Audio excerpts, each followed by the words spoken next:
Welcome to the Court Journal.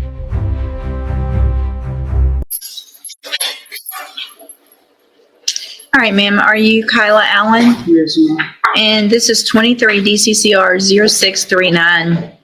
Ms. Allen was placed on probation October of 2023 for evading arrest or detention with the use of a vehicle.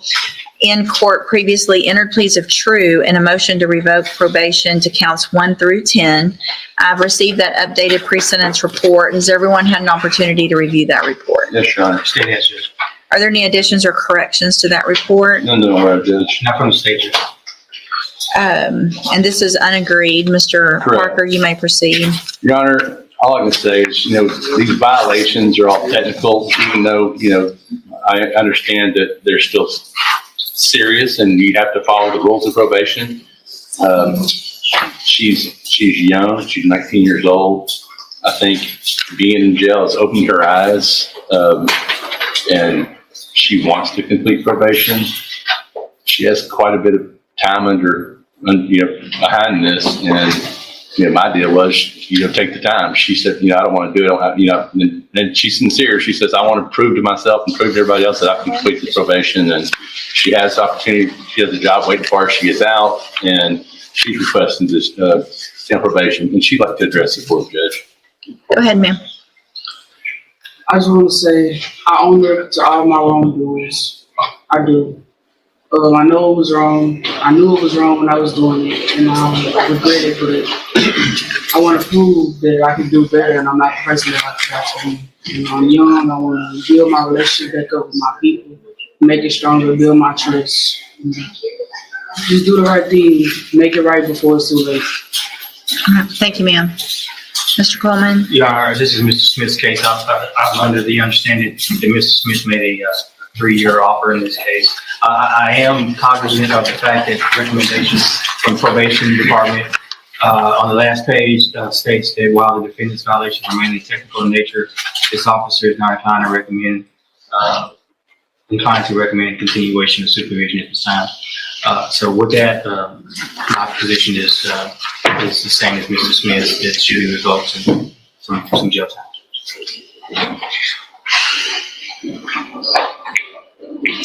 Ms. Lopez, do you have anything to add other than what's in the update?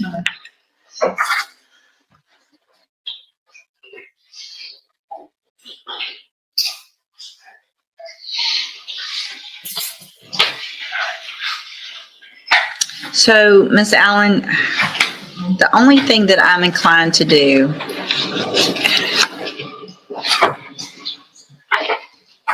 if I continue, you are young. You don't have a lot of criminal history. This is your first felony, no misdemeanors. Of course, you're young, but you were actually certified as an adult for this, which is, I don't know, certifying on an evading is a little, I guess it's because she was so close to age, but still that's.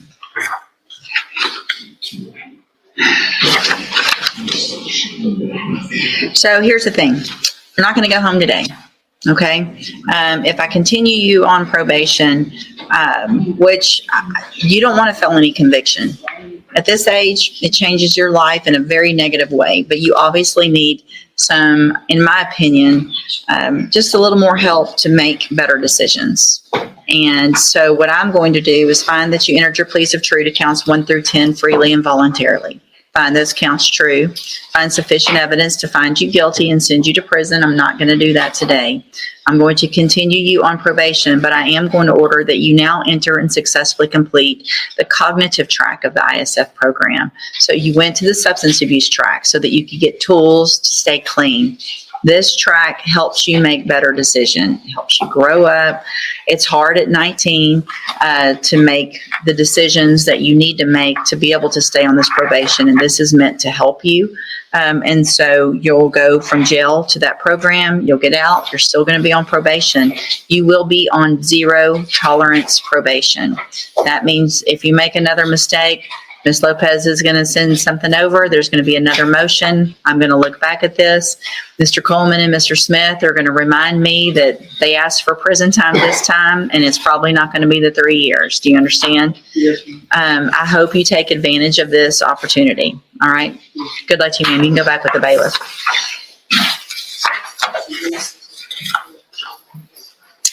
Come back for a second. Jail. Well, I just want to make sure of something else. I want to make sure you understand something else. That if you get incident reports in our jail or in ISF, that will be a violation of your probation. And you may not ever make it to ISF. So if you are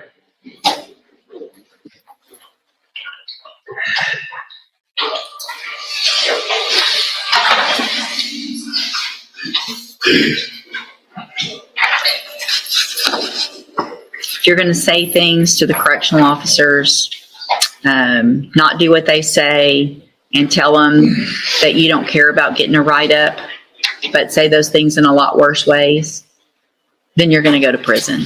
And you're not going to go to prison for 3 years. They're just there doing their jobs. If you follow the rules, they'll probably leave you alone. If not, their job is to make you follow the rules. And if you can't follow the rules in our jail, then I don't assume that you can follow the rules on probation, which you're kind of showing a pattern here. So it's time to grow up, change all that, or you're going to prison. It's that simple. Understand? Okay, go back with the bailiff. On the I motion, did Your Honor, second degree. No, are they all Well, the the new state jail cases? that's enhanced and the state jail requires its enhancements. That's the possession? Yes, sir. Well, there's two possessions, Your I'm Honor. thinking about No, it. the evading arrest for previous convictions. I'm just now thinking I may have filled out the state jail paperwork wrong. I'm not positive, but I may have.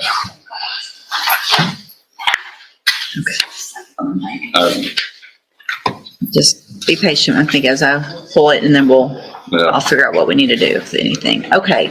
Are you Kendrick Williams? Yes, ma'am. And will your client waive the formal reading of the indictments and also the motion? He will, Your Honor. Okay, so there are priors listed, so it is count one. I'm assuming, Yes, Your Honor. at least on the 1075. But it's not needed. 1075 or 2352. Okay, just 1076 today. Yes, Your Honor. Okay. In cause number 24, DCCR 1075, the state has elected to proceed on count one only. It alleges you committed the second-degree felony offense of possession of a controlled substance from February 19th of 2024. And how do you plead to that charge? Are you pleading guilty freely and voluntarily? And because you did what they charged you with?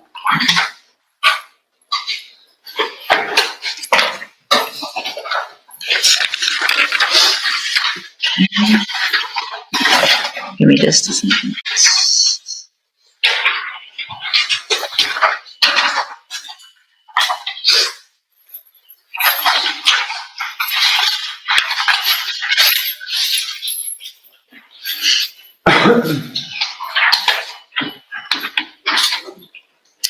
In cause number 24, DCCR 1076, you're charged with a state jail felony offense of evading arrest or detention with previous convictions. And is he getting state jail time on No, this? that's what I think. I So we filled it. need all of them. Yes. Did you do state jail paperwork? I don't remember. I'm thinking I've had in state jail paperwork. I've got this one up here. I've redone it. I just don't remember if I did or not. Okay. So the offense date on this is from February 19th of 2024. The indictment alleges you were previously convicted of evading arrest or detention September 26th of 2007. It further alleges that you were previously convicted of possession of a controlled substance, a state jail felony, September 24th of 2007, and also possession of a controlled substance, a state jail felony, September 4th of 2012. And how do you plead to that charge? And are all of those prior offenses convictions true? Yes, ma'am. Okay, let me make that note real quick.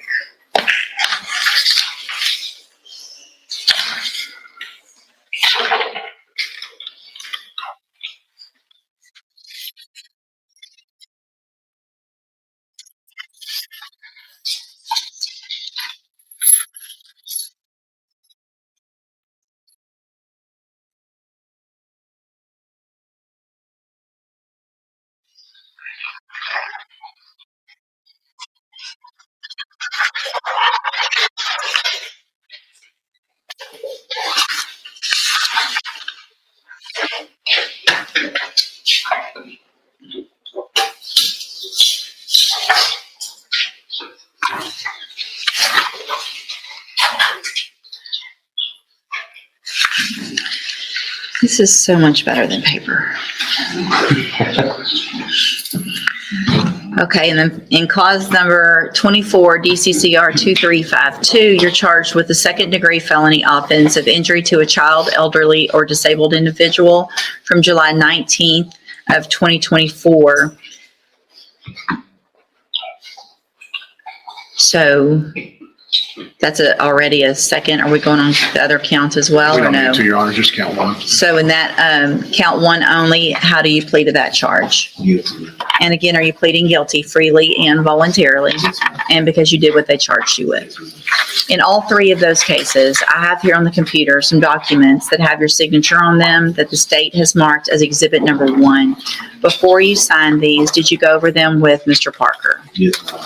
And do you fully understand them? Yes. And do you understand, if I follow the agreements that you've made with the district attorney, that you will be waiving or giving up any right to appeal?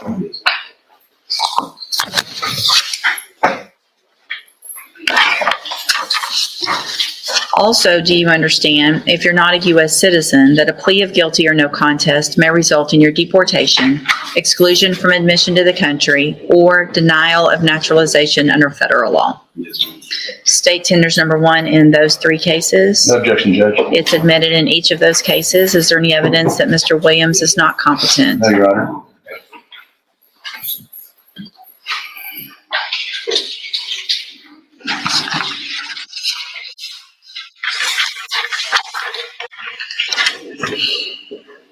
All right, Mr. Williams, in cause number 24 DCCR 1075, I'm going to find that you entered your plea of guilty freely and voluntarily, find that you're mentally competent and you understand the nature and the consequences of your plea, find sufficient evidence to find you guilty, and at this time find you guilty of possession of a controlled substance, sentence you in accordance with your agreement to a term of 10 years in the institutional division of the Texas Department of Corrections. You will receive credit on that sentence for any time that you've been in custody that the law gives you the right to receive. You did it right. I did? Mhm. Okay. In cause number 24, DCCR 1076, I'm also going to find that you entered your plea of guilty freely and voluntarily, find sufficient evidence to find you guilty, and in that case, find you guilty and find those prior convictions true, sentence you in accordance with your agreement to a term of 10 years in the institutional division of the Texas Department of Corrections. You will also receive credit on that sentence for any time that you've been in custody that the law gives you the right to receive. And then in cause number 24, DCCR 2352, also find that you entered your plea of guilty freely and voluntarily, find sufficient evidence to find you guilty, and at this time find you guilty of injury to a child, elderly, or disabled individual, sentence you in accordance with your agreement to a term of 10 years in the institutional division of the Texas Department of Corrections. You will also receive credit on that sentence for any time that you've been in custody that the law gives you the right to receive. Now, let me get the MTRP pulled up. And Judge, counts 1 and 2 include some of the cases we just pled to. The third one was not yet added as amendment, but since we had an agreement, we'll just go on 1 and 2. 1 and 2, okay.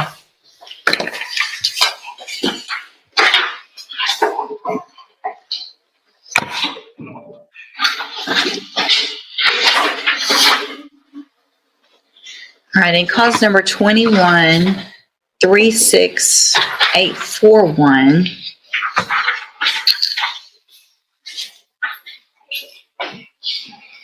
I have a motion to revoke your community supervision. It shows that you were placed on probation October 13th of 2021 for the offense of assault on a peace officer, and that was a 10-year term in prison that was probated for 10 years. Is that correct? Yes, ma'am. It alleges that you violated your probation. Count 1 alleges that you committed the offense that we've already talked about of evading arrest or detention with previous convictions, February 19th of 2024. And is that true or not true? Yes, ma'am. Sure.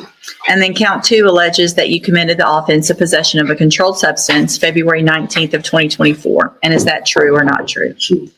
Did you enter your pleas of true to counts 1 and 2 freely and voluntarily? Yes, ma'am. And did you plead true to those counts because they're both actually true? Yes, ma'am. I also have here on the computer, in that case, some documents that have your signature on them that the state's marked as exhibit number 1. Did you also go over these papers with Mr. Parker? Yes, ma'am. And do you fully understand them also? And you understand if I follow this agreement, you will be waiving your right to appeal? Yes, ma'am. State tenders number 1. No objection. It's admitted. All right, sir, I'm going to find that you entered your pleas of true to counts 1 and 2 freely and voluntarily. Find those counts true.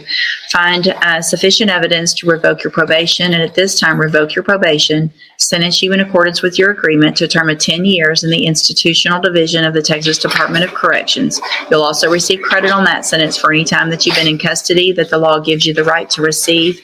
You will, these cases will all run concurrently, which means together at the same time. I'm going to hand you the trial court certifications in each of these cases that shows that these were agreements that I followed, and so you have waived your right to appeal. I have also handed you a written admonishment regarding your ineligibility to possess a firearm or ammunition. Because of the judgments entered against you, you're ineligible under Texas law to possess a firearm or ammunition. Possession of a firearm or ammunition could lead to charges against you.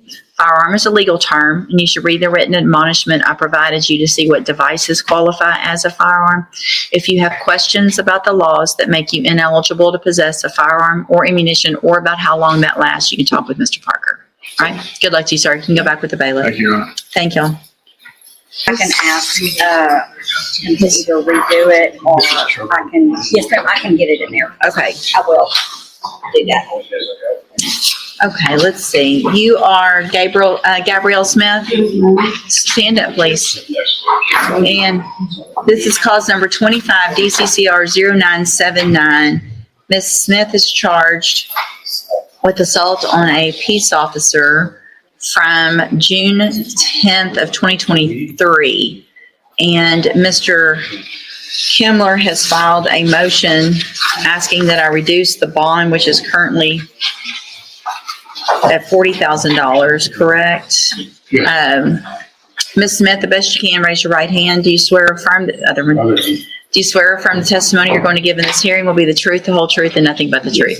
Thank you. Go ahead, Mr. Kimler.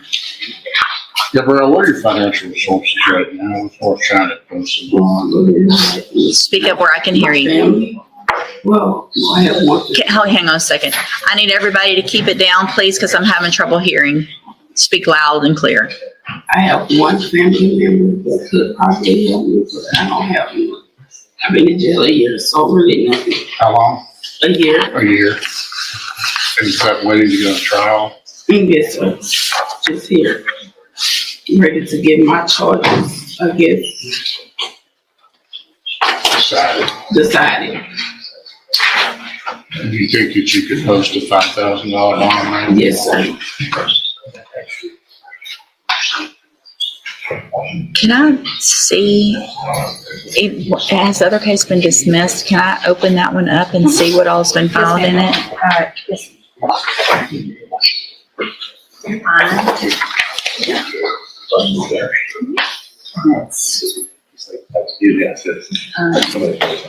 Two, three, yeah, but 2, 3 Ds and 30. Look, such a big crooked in the middle box. Okay, let's see. Every time something. So it looks like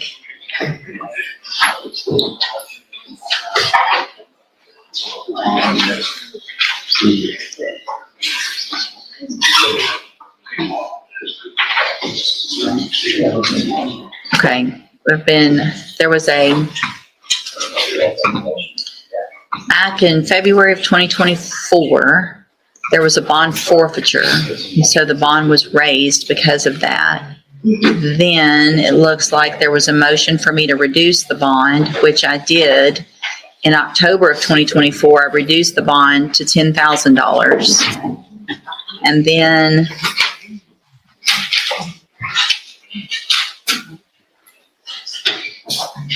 She then entered a plea, Your Honor. Entered- It's a PSI bond. I did That at plea was one, Rejected by the court. okay. The bond was reduced to 1,000. There was a plea. And then So there's a plea and then it was reduced, I guess. for a PSI, I reduced it to 1,000. And then appears as though in February of this year, I'm trying to figure out exactly why I increased it to 40,000. Hold on, let me just figure out.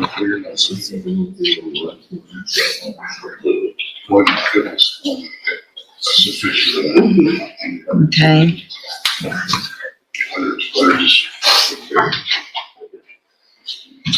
And then, let's see, let me look at this PSI, that'll give me some information. So the agreement was for a cap of 5 years, which is unusual that I would have reduced that to $1,000. So I'm not sure I understand why I did that in the first place when it was a cap, but I did for some reason. And that pre-sentence report, Court She- revealed 9 convictions, felony convictions from Louisiana, Your Honor. That's why you rejected that. right, and several misdemeanor thefts and a revocation. Been to prison in Louisiana. Yeah, as recently as 18. Okay, so I rejected that plea agreement. So the bond is currently set at 40,000 on a robbery with that criminal history. Okay. Mr. Nichols, what is your position with regard to bond? With her criminal history and the allegations in this case of assaulting an officer while she was trying to steal from a store, I think 40,000 is right where it needs to be, Your Honor. Mr. Kimler? I've read the probable cause affidavit. I don't think that she could actually be said that she actually assaulted the officer directly. There is a fact situation that could perhaps be fitted into an assault charge. But as far as just out and out striking or assaulting an officer, that wasn't the fact scenario. Involved a vehicle. Particularly the officer had leaned into it and then the vehicle went into motion. And, How did the vehicle go into motion? Well, that's the defense, I suppose. Hold on, let me look at the PC. Well, it's not like she hit an officer or hit an officer. He scratched at him while he was trying to stop her driver from trying to leave, Judge. She was flailing about, I suppose.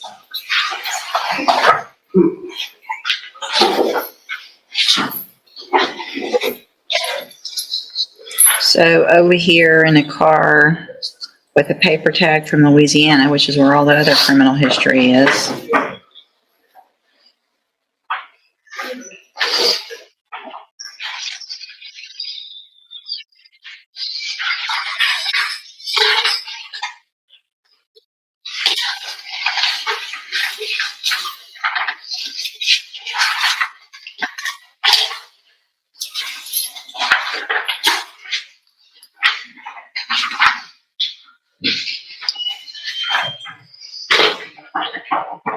That motion's denied. Okay, we've got speedy trial, I guess. So we need to try. And in the 252nd, everything's speedy. All right, It will be placed, I mean, is it, it wasn't on the trial docket. I mean, if you want to do a rejection, if you've done all well, the, I guess if the court has rejected the plea offer, then the 5-year cap. do y'all want to negotiate any other? Do you want me to just move it to the trial? You take 8. You want me to do a projection? And still be Yeah, if you'll do a rejection of whatever that offer is, that way I have a paper trail of why it's on the trial docket. Okay, again, you're Gabrielle Smith. And Ms. Smith, in cause number 25, DCCR 0979, you're charged with a second-degree felony offense of assault on a peace officer from June 10th of 2023. What that means is if you go to trial and you're found guilty, the range of punishment would be between 2 years and up to 20 years in prison. Do you understand? Yes, ma'am. Judge, And I think- nothing's been filed at this point, but I know with the number of priors she has and a note on the file that the priors have been ordered, I do anticipate there'll be a notice. I forget if it's Mr. Smith or Mr. Muffino, but I know they intend to enhance it. So I want to make sure you also understand, and I'm going to make a notation on here.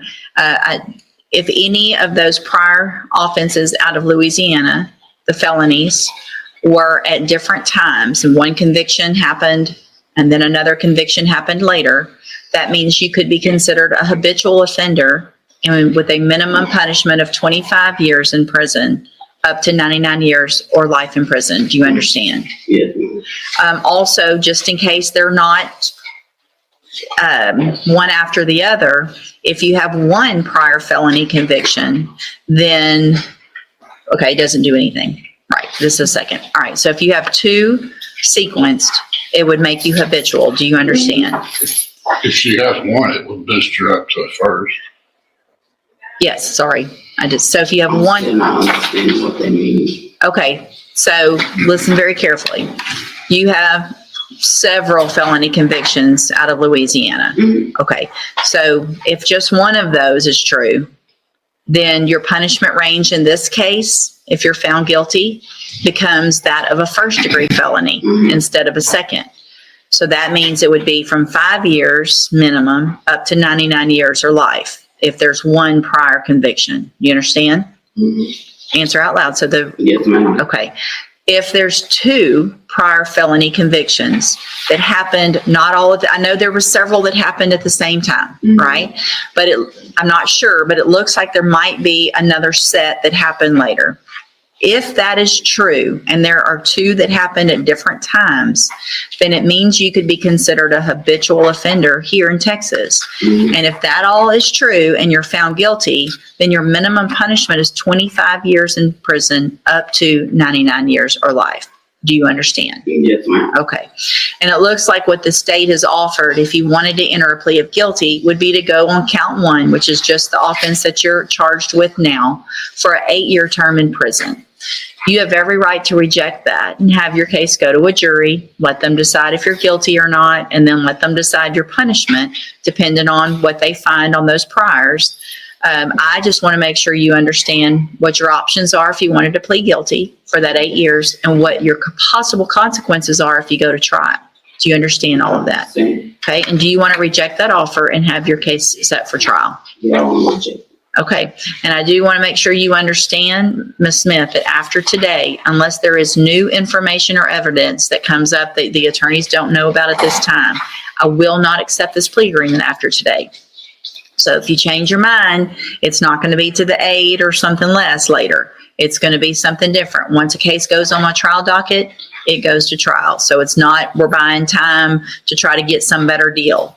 This is the deal. That's fine that you don't want to take it. I do want to make sure. I have to. So I can't think on it and come back. You can think on it and come back next week. Okay, that's fine. 1 week, you'll leave it open? Yes, Your Honor, I'll leave it open for. You have to decide by next week, knowing all of that. Nothing's going to change between now and then. So now you know everything. Think about it. Talk to any family members that you need to. We'll have you brought back next week and you can decide, okay? I'm going to delete this rejection. If y'all do it again, you'll have to do it again. Okay?